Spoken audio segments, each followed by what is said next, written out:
আমার প্রশ্ন হলো, শেখ হাসিনা কি বেঁচে আছে নাকি মারা গেছে?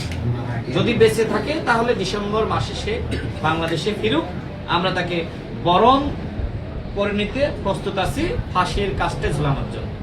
কারণ যে গণহত্যা চালিয়েছে, এই গণহত্যার মাপ তো ভাই হইতে পারে না, ক্ষমা চাইলেও মাপ হয় না।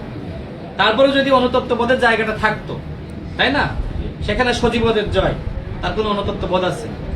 সেখানে আরো আওয়ামী লীগের অন্যান্য যারা নেতৃবৃন্দ বক্তব্য রেখেছে, নিষিদ্ধ ঘোষিত আওয়ামী লীগ, কোন অনুতপ্তবোধ আছে? কিচ্ছু নাই তো। সুতরাং এদেশের জনগণ কেন আওয়ামী লীগকে ক্ষমা করবে?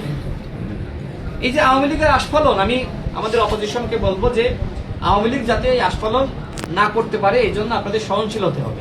আপনারা যে সময় হটকারী হচ্ছেন, প্রতিনিয়ত গণঅভ্যুত্থানের কথা বলছেন, একদিনে পতন ঘটিয়ে দিবেন, নানান কথাবার্তা বলছেন না সরকারের, তো এই সুযোগটা নিয়ে মূলত আওয়ামী লীগ তারা ভাবছে যে এরা তো লাগালাগি করতেছে নিজেরা নিজেরা, সুতরাং মাঝখান দিয়ে যদি আমরা ঢুকে যেতে পারি তাহলে তো একটি বিশৃঙ্খলা সৃষ্টি হবে।